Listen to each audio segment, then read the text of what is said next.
আসসালামু আলাইকুম ইব্রান, কেমন আছেন সবাই? আমি আলহামদুলিল্লাহ ভালো। আপনাদের জন্য আজকে রান্না নিয়ে আসলাম গরুর মাংস, সাথে ভাতের চাউল দিয়ে খিচুড়ি আর ইলিশ মাছ ভাজি। আপনাদের ভাইয়া খেতে চাইলো তাই রান্না করতেছি। দেখেন মাংসটা এখানে হাতে মাখিয়ে বসাবো। এলাচ, দারচিনি, লং, তেজপাতা দিয়ে দিলাম। এখানে আদা, রসুন বাটা, জিরা বাটা আর পেঁয়াজ বাটা আছে। এখানে একটু মশলা দিয়ে দিব, গুঁড়া মশলা, ধনিয়া গুঁড়া, মরিচ গুঁড়া পরিমাণ মতো। আপনারা যে যেমন খান ওইভাবেই রান্না করবেন। হলুদ গুঁড়া দিয়ে দিব,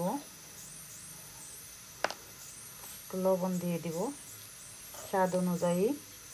পরে লাগলে আবার দিব। পেঁয়াজ দিয়ে দিলাম, কাঁচামরিচ। এখন তেলটা দিয়ে দিব।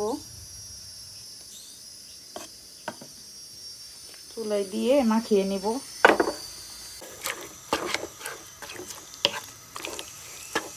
মাখানো হয়ে গেছে, একটু গরম পানি দিয়ে দিব।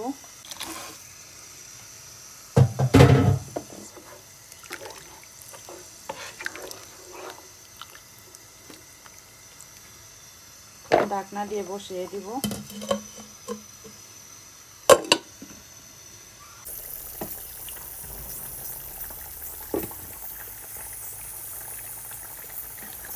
দেখেন আমার মাংসটা প্রায় হয়ে আসছে, আর একটু হবে।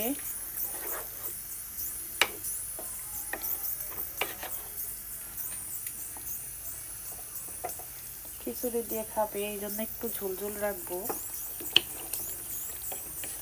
হয়ে আসছে প্রায়।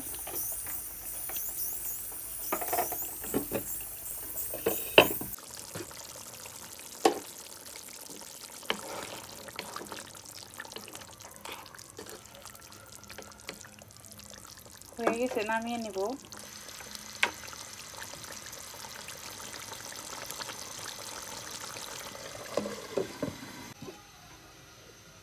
হয়ে গেছে। এখন আমি খিচুড়ি রান্না করব প্রেসার কুকারে সিটি দিয়ে। এই দেখেন আমার প্রেসার কুকারে ভাতের চাউল দিয়ে খিচুড়ি রান্না করছি। দেখেন কত সুন্দর হয়েছে। 3টা সিটি দিছি, ছোট প্রেসার কুকার, তার জন্য 2 সিটিতেই হয়ে যায়। কত সুন্দর হয়েছে না? সময় লাগে না, 5 মিনিটেই হয়ে যায়।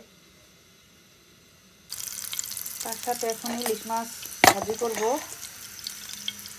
তেল দিয়ে দিছি, গরম হয়ে গেছে। এখন মাছটা দিয়ে দিব।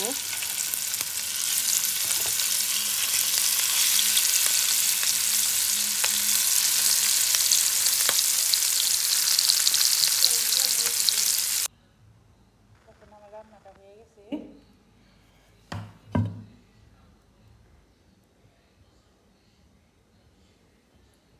ইলিশ মাছ ভাজি, সালাদ, খিচুড়ি, গরুর মাংস।